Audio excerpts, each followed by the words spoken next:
bibliophiles, bibliophiles, and lexophiles, and welcome to another show. Before I start, just had an interesting conversation with my wife. She was in the kitchen, angry, and I asked her what happened, and she told me that she got into an argument with Alexa. Apparently, she was trying to get Alexa to play her favorite music, and she's convinced that because of an argument they had the other day, that Alexa's not listening to her. So it's always interesting when you have somebody saying that their equipment is plotting against them.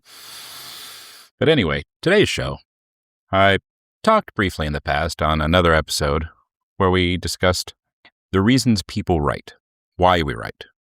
And I thought it was only fitting to do a follow-up show where we talk about why we don't write. I'm not talking about the people who just don't write as a matter of nature. I mean, there's some of us out there who just aren't interested in writing. But one thing I will say is that, and you're going to hear me say this a lot through the course of these shows, maybe not all on the same show, but from time to time, everybody, in part of their past, part of their life, whatever, everybody has one story in them. Whether they write it themselves or have somebody else write it for them, everybody has that one story. It's just a matter of finding a way to take it from you and put it onto paper or onto a digital format where you can share it with others. There may be nobody out there that wants to read it. But then again, who knows? It could be the next bestseller. But getting back on point, I thought I'd talk about why we don't write, what keeps us from writing. Now, getting right into it, part of it is the myth of the perfect beginning. I mean, you can sit there, and I've done this too, and I'm sure other writers have done this. You sit there at your computer and you start trying to write, and you try and find, how do I start this story? I mean, in your mind, you may have it all figured out. You may even see it like I do. When I come to the point where I'm trying to write a story, in my mind's eye, it's like a movie. I have everything laid out the way I expect it to be laid out. I know what the ending is going to be. I know what the beginning is going to be. The only thing that really changes is as my characters go through, occasionally they will break away from what I expected them to. And I've been told this is common.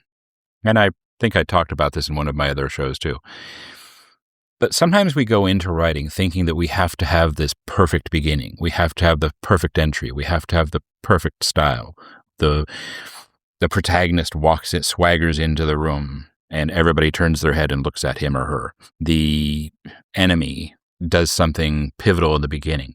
Probably one of the greatest entries of a book that I've ever read, and again, you're going to hear me talk about this person quite a bit, was the very first book in the Dark Tower series, when the scene, and I can't remember the quote exactly, the man in black walked into the desert and the gunslinger followed. It's just that opening line draws you in. You're hooked. But you're not always going to find the perfect entry. You're not going to find the perfect beginning all the time. More than likely, you're going to write what you think is a good beginning. You're going to go through and finish the story and then come back and look at it and say, oh, that sucks. And you're going to change it. And that's fine. That's what writing is. It's an evolutionary thing. Second is the weight of invisible expectations. You're not writing for yourself. You tend to get started immediately writing for the audience, or the perceived audience, or the imagined audience. And again, that's fine. Do that. But don't let it be the critical thing that holds you back. Don't automatically assume that in that audience you're going to have, well, you will have critics. I mean, there's no way to get around that. But don't automatically assume that it's the critics only that are going to be reading it.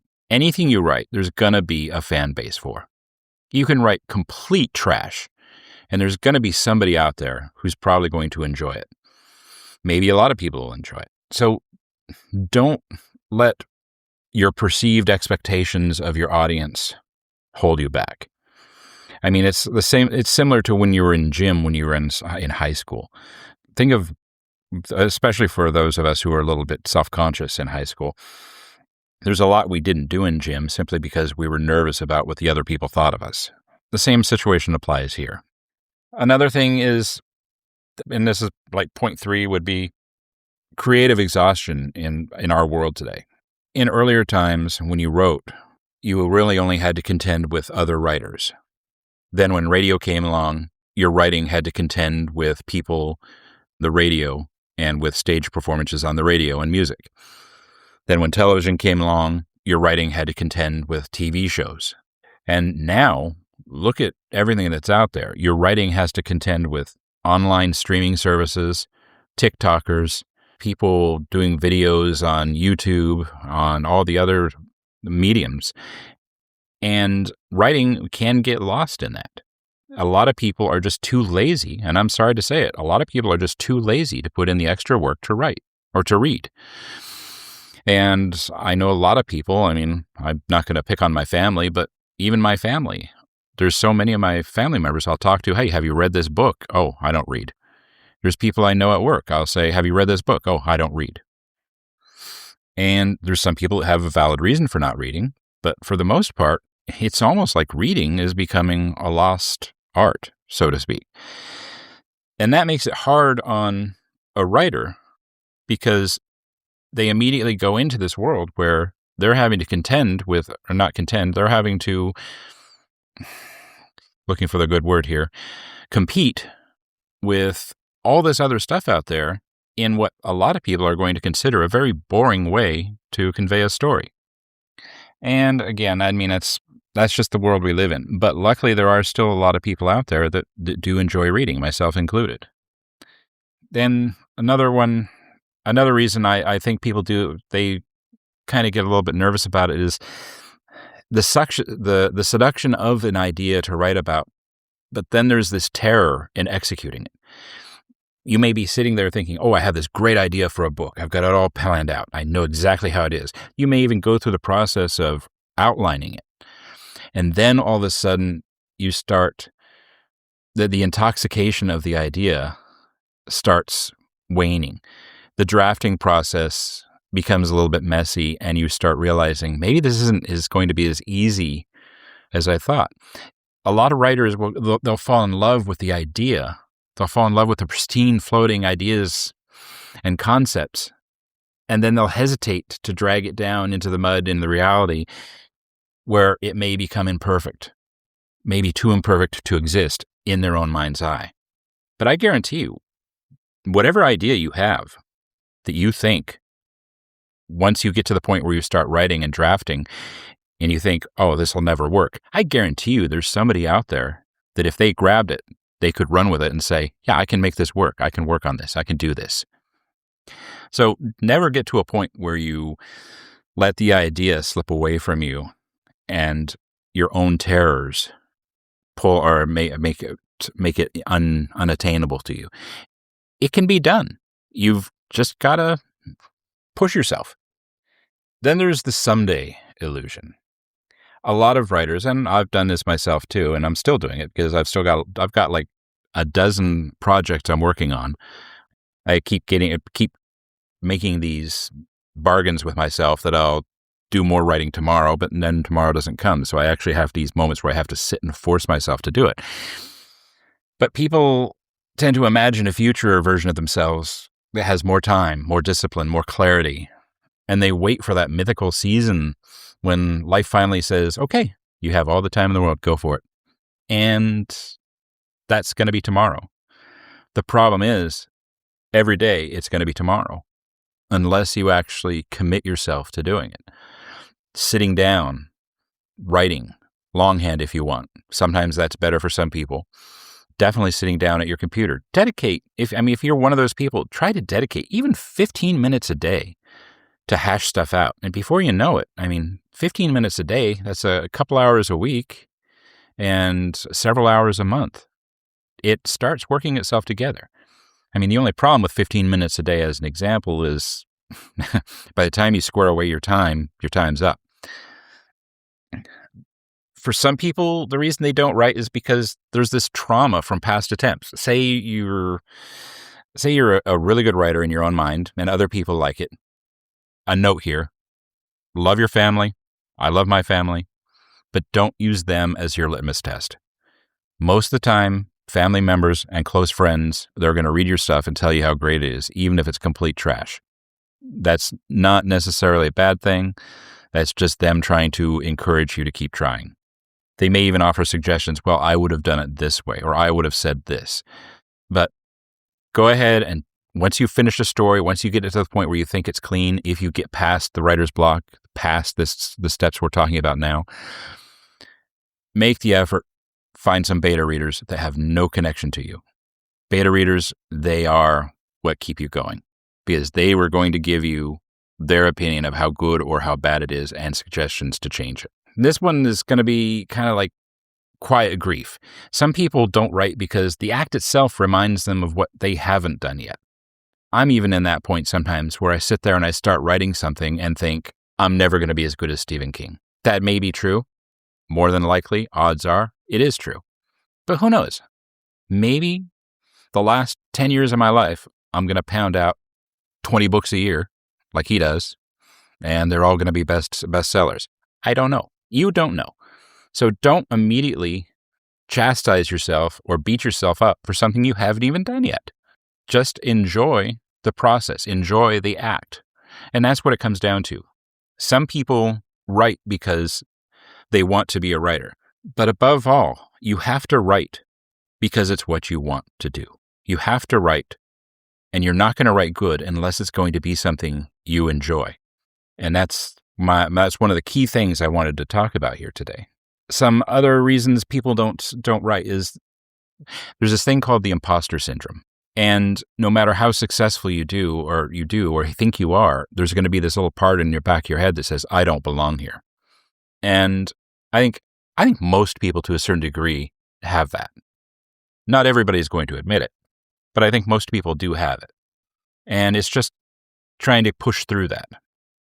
Another thing that I came up with when I was writing this list of ideas is the not good enough yet syndrome. And that's like, you sit down and you write and you look at it and you go back through and read it and you're like, it's not good enough. So you put it away and you don't go back to it. Or you do go back to it and you just spend the next 5, 6, 10 years revising it until it's almost like a ship of Theseus, where it's nothing like that its original parts, but it's all got most of the same pieces in it. And you can't do that. You don't know if you're good enough because you're the one reading it. You've got to put it out there, let people see your baby, let them give you their opinion. And trust me, there are a lot of people out there that, especially on Reddit, there's groups on Reddit that will read your work and give you honest opinions. And you don't really have to worry about them just bashing you for the sake of bashing you. There are those people out there, but not everybody is. Another thing is the inner critic. You edit as you write. Just let the stuff flow. Let it flow out. Edit it later. Finish it, then edit it. I mean, you cannot, well, you can. There are some successful authors out there that do that. I didn't look up a list of anybody who did as an example, but the process of editing as you write can sometimes bite you in the butt because you're putting too much work on yourself on the initial part and it interferes with the imagination part. Let the imagination flow, write out the stuff, tell the story first. Tell the whole story first. Write it all out. If you have to, write it by chapters and then go back and work on correcting that particular chapter. But that's even problematic too. I recommend writing out the entire story, front to beginning, or from beginning to end. And then, once you're done with that, take a break from it for a couple days, because it's still too fresh in your mind. Take a break from it a couple days, then go back and reread it and edit as you go. And you may have to do that 3, 4, 5 times. That's fine. That's what the process is there for, because you may be reading it and not seeing the mistakes you made the first time, or even the second or third time. And it's that fourth time you catch them. The big one, though, is the comparison trap. This is a process where you're writing in a genre or you're scrolling through social media and you see somebody else's book deal, or you see somebody else's book, you see another person's prose, especially somebody who is maybe more productive than you in the same age as you or younger than you. That's sometimes a big one. And you compare yourself to them.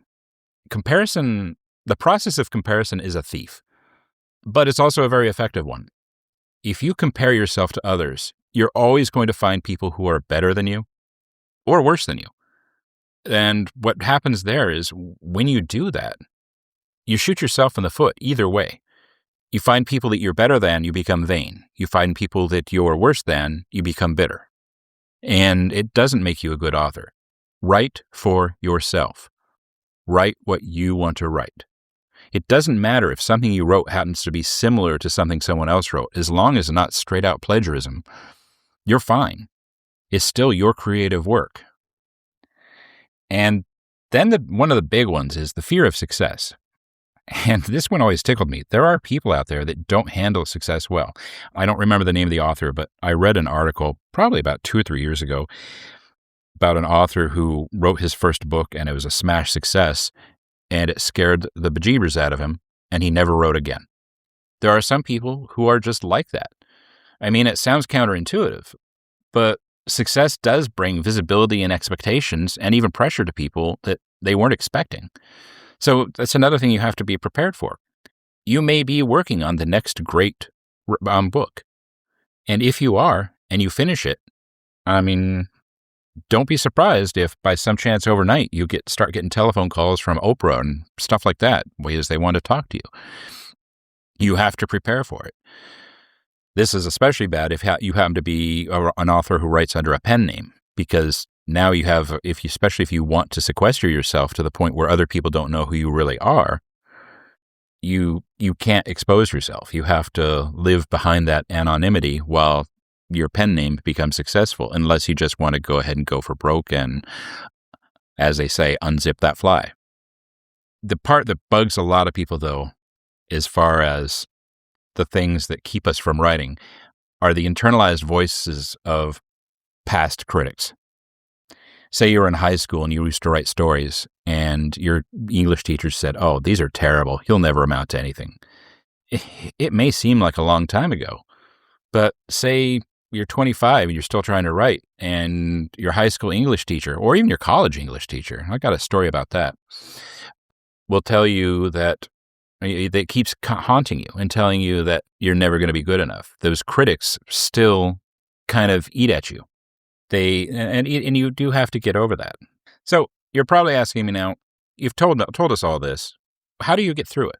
And some of the steps are really kind of so obvious, you don't think about them. It's usually the things that are most obvious that you just don't pay attention to, because you're like, well, everybody thinks that, so it can't be that big of a deal. But one of the ways to get through this is to shrink the monster by shrinking the task.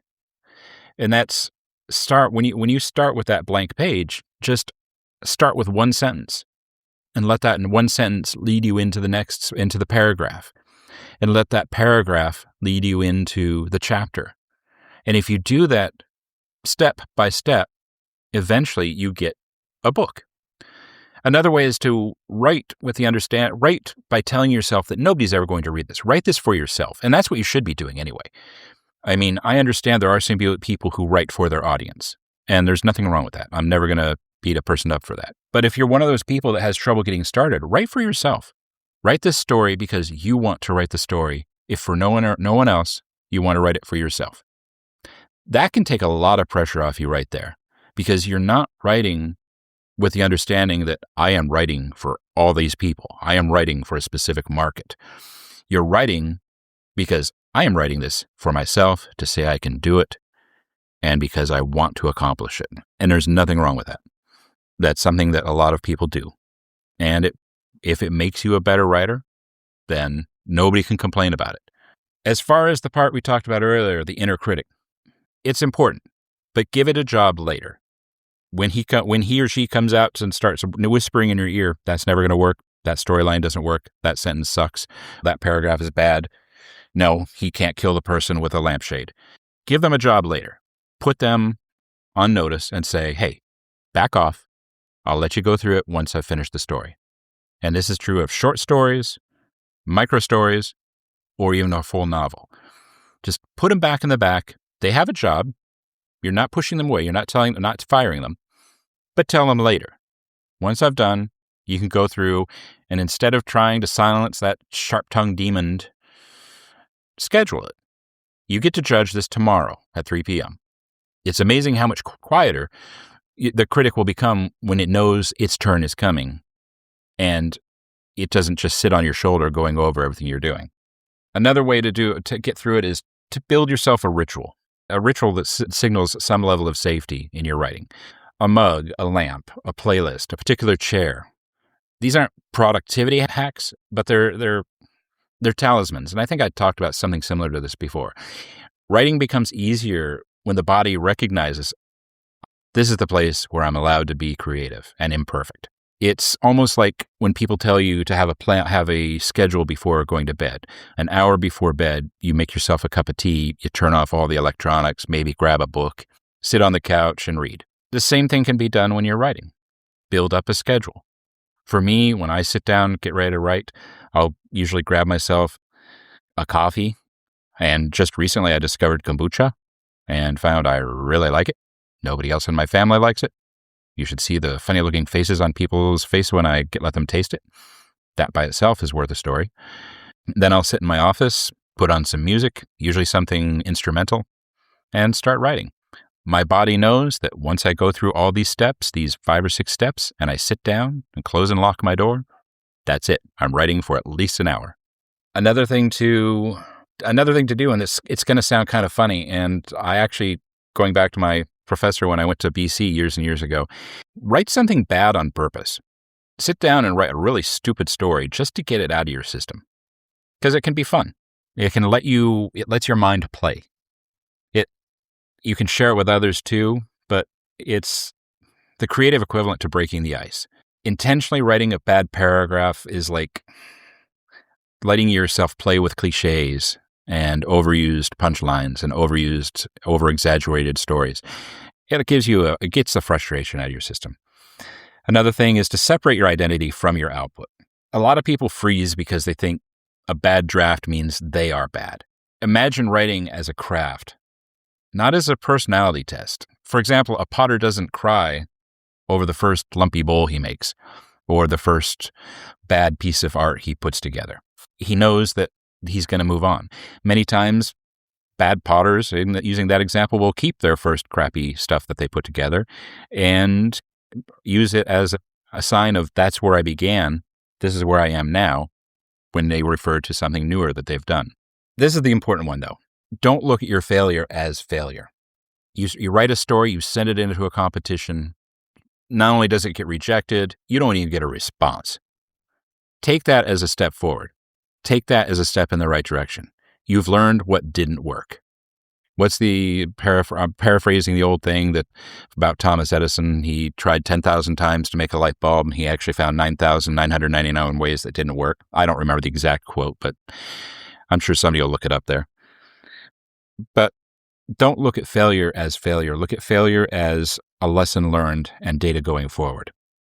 Just because you failed you didn't get that one contest, you didn't win that contest, doesn't mean you're going to lose the next one. It just means you're going to learn from what you wrote and go forward. You also need to create a container for the fear. Some people need to name the demon before they can walk past it. A journal entry, a voice memo, a whispered confession, saying something like, I'm afraid this won't be good enough. Once the fear is acknowledged, it stops trying to steer your life. It stops trying to control you. It's kind of like the old saying, once you admit you have a problem, you're one step on the road to recovery.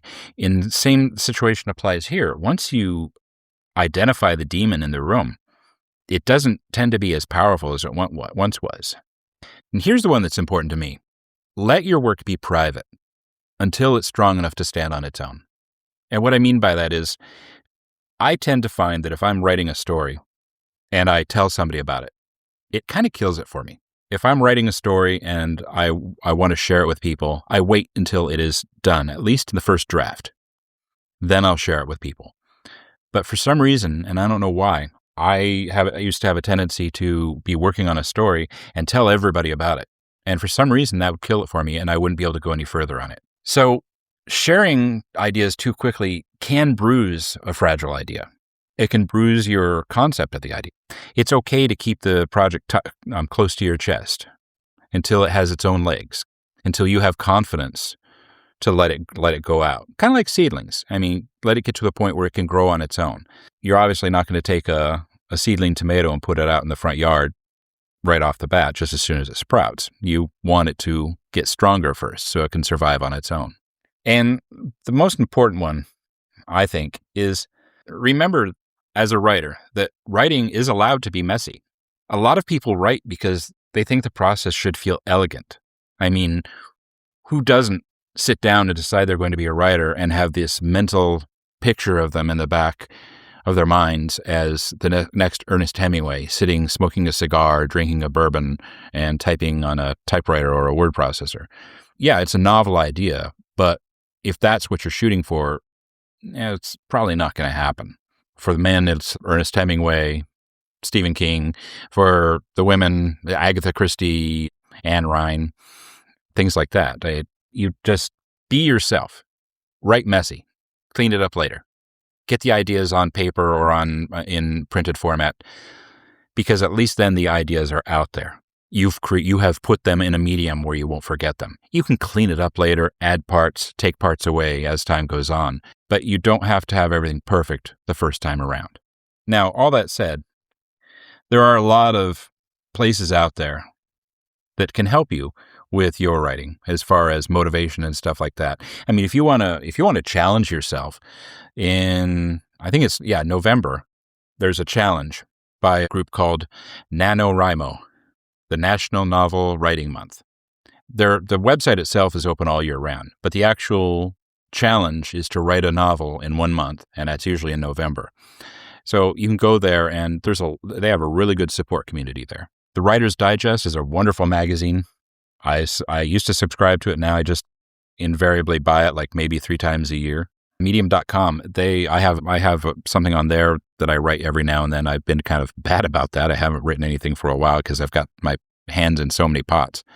But the point is, there are a lot of things out there, and I'll include them on my website so that if you want, you can follow the links.